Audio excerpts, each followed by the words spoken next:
assalamu alaikum wa rahmatullahi bandiraɓe sehilaɓe bandiraɓe fuurankoɓe bandiraɓe fulɓe kala to wawi wonde salminama e duule baba adama kala to mbaɗa wonde a wiyama biggob a waɗama sawrap e o ko Samba min garti hande nder télé moon ɗo mo ganduɗa télé sen mo ganduɗa kañum woni sen haalpulareɓe sen fulɓe mo ganduɗa hoorema kañum ɓuuri yidede ɓuuri hortinede ɓuuri mawnude ɓuuri andede kañum woni Piindi TV ɗo woni ɗo e nder maris télé mo ganduɗa ko télé fulɓe oɗon ñaago yon mbaɗa hen abonné avant tout bojjon koloso boddon woni wonko waɗi ni feɗeli woni taw wona wannu ni boddo ton voilà woni on weltima e vidéo he donc min garte e keɓruji moon heɓe ñuggo journal Kabaruuji Hebi N ɗo e nder télé moon Piindi ene waɗe chaque instant ɗo e nder Piindi TV donc waɗanta moon ɗum noon ko Samba walla mbiya yero 2 artiste comédien wayi min calmini kala jeebowo amen kadi oɗon mbiya bisimilla moon e nder Kabaruuji Hebi N donc hande puɗirtoɗen ko ɗo ganduɗa hoorema kañum woni le soleil eyyi le soleil wi ko Amadou Ba le ministére Amadou Ba nene waɗa ko wawi pour logement ji ɗi gandanɗa hoorema 100 000 logement winomo waɗa pour wallide yimɓe a faami logement joni logement ji ɗi ene mankuno 350 000 eyyi ɗum ɗon mankuno hen donc kanko wi mo wat feere mo wat kemtilla e kaftan makko ko wawi ha chaque année omo waɗa 15 000 chaque année mo wat 15 000 a faami ala ko chaque mois chaque lewru jafo don mo wat 15 000 logement pour timminde ɗum o wimo wat 15 000 logement pour timminde ko ganduɗa hoorema ko ɗum ɓe mbanno signé woni 100 000 logement voilà ko ɗum ɗon le soleil wi hande e journal mum donc sango mi wonɗon e ngara ko ganduɗa hoorema kañum woni le Kodmi Dieng Kodmi Dieng hande Kodmi Dieng wi ko wa Dakar jam dikka mo ganduɗa hoorema kañum woni oreje juɗɗe gonɗe ɗo ɗe oreje marode woni badɗi couleur makisal otoje maroje ɗe on paami couleur ɗum ɗo ɗum marron couleur chocolat wona chocolat ɓawluɗo chocolat léger o clair o oto ɗiɗon otoji ɓe mbi ko kam otoji soɓe ndentaki nattat wodde ko hankadi par ce que wajiɓe otoji kewɗi ko paani te otoji kadi joom otoji ɗi donnoɗo otoji ɓi kamɓe ɓe natti softande ni otoji ɗi donnu ɗum famani ɗum ɗo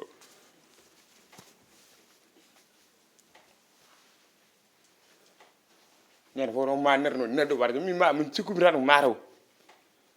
jikkumi tan komin dibi nan nderam ko dibirte tew ko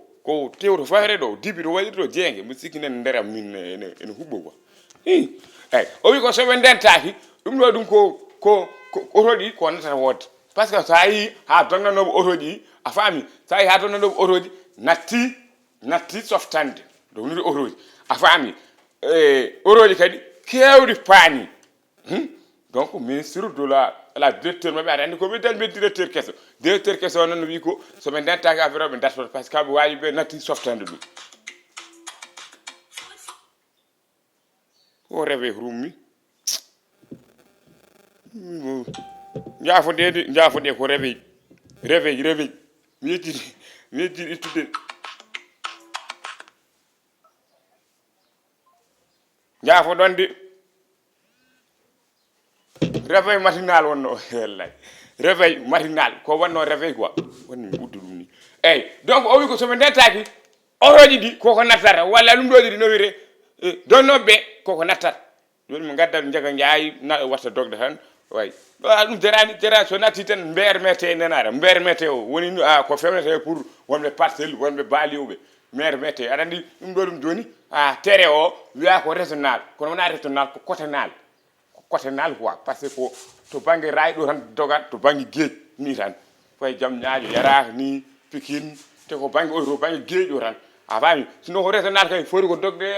e région fof yaha Matam yahani ha Fuurde ko ɗo tan haali ɗum ɗo jee donc ɗum tawi ɓe gaddi mberte donc dekade ten bicci oɗo woto tampinimmi ni so tawi nattiran mberpere o so ari lomtira ɗum gasi mberpe no ari ok eyyi les éclos neɗɗam o woni journal mo mi suwa lisir ay les éclos wi ko au poste de santé à Koli Banta Wadi subhanallah walhamdulillah wala ilaha illallah wallahu akbar. Hein? Oui,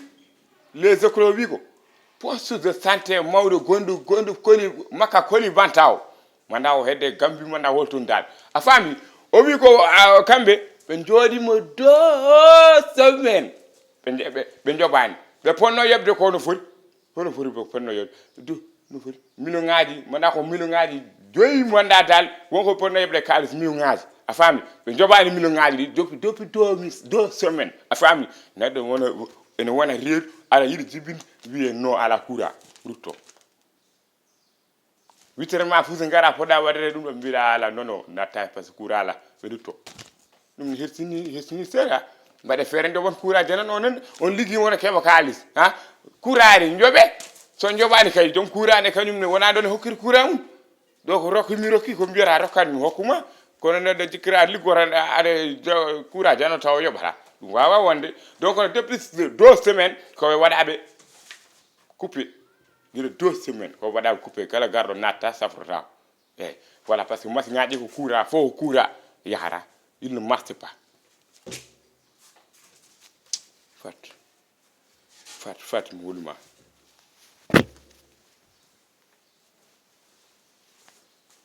mbodirni wula buti won ma ya fotan ko wuli quoi min mbami wono gondo furini donc tan gummi mo don makka Koli Banta wi ko yobani parce que mo santé mabbe wi ko yobani donc en gade sport wi ko midi ko o yu mendi sa renta woni gol meno golno do coupe d'Afrique ha ngado en Afrique ha ngado kubo wona non gande mo wawi gol ha may kanko woni meilleur goal de la monde kanko woni meilleur goal de la monde kono joni kam o natti wo hay sindu ko goal de la monde ko innde kono o natti wadde ko wadanno parce que Chelsea wayri golade giri nden ko baatano jotto joni ko jaari haw fewnan hoore makko 16 anglais woni ko wote 12 16 anglais kanyum o fewni don e stade fo so mo artano joodo don parce que wande o journata mi anda dum ko woni manda ko manda dal alla nattiyarte makko de wi alla arem ko de alla arani makko ko de do balle ka wadigi ya alla arani makko donc Chelsea wi sa rentaki mois de janvier o santa be jetmo ko hendo ngoni yidde yeyde mendi meilleur goal de la monde a fami goal Sénégal kadi donc nak be namdo kadi be wi ko sport wi ko est-ce que Saliou Ciss maya coupe du monde de Qatar parce que Saliou Ciss ala club voilà ko ngal mon doodi tan no mo nyaama mo yara ko no ala club donc nak sa ala club pour mbaɗde a compétition liyo équipe nationale Qatar webra Saliou Ciss yow hasino ko kolobel Côte d'Ivoire ngona hen ɓuri sinon sa jooɗi muni a tata wawde bal sa acci seeɗa boram donc ɗum ɗon ngone haala est ce que mo nawe eyyi ɗum ɗon noon kadi nen ɗon tan donc Aliou Cissé kañum ne Aliou Cissé wi ko ala wi ko Aliou Cissé ko baydana 10 millions e ko yoɓerno aɗani ko 15 millions yoɓerno kanko Aliou Cissé entraîneur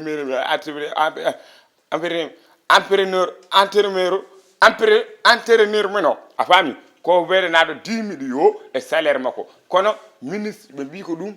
wona gonga kadi ɓe mbi ko gonga ɓe mbi ko wona gonga ko ɗon min mbawi ɗum ndenda kono min hannde koko ganduɗa hoore ma hannde il faut kam komi cuniɗo quoi par ce que min ɗum ɗon mi andano ene woodi fuur ha joni naɗo jimi neɗɗo tan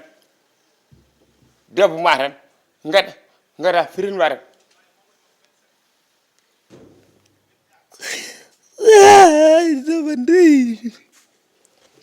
jafo ɗon de mi joodi neɗɗo aɗa jimi debbo mum tan fiyaɗo firil on mare on kam c'est lañ walla on ko yari podde de moƴƴaɗi walla ko honɗum ha gara jima neɗɗo tan fiya ɗum firil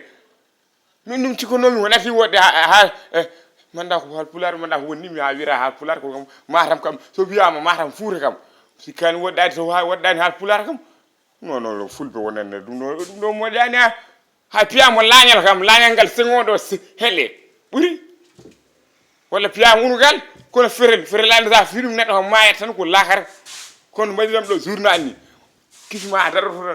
tan wala numo tan fiyam ferel ɗo mayata so wona piya ɗum ɗo kam e ƴelle ɗo kam mi wawi ittede kono so ɓenni ɗo kam mi maayi donc sabu Allah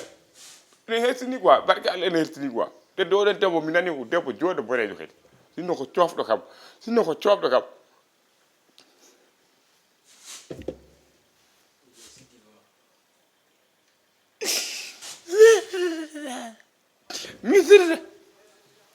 ministre de l'armée manda ministre de ɗum ummay ɗum ɗo anani manda ministre de l'armée manda ministre de famillation ummay ɗum ɗo de ɗum wona lawol ñande fof tan ko ma mami min kalde mbammi journal mami daña musmi hen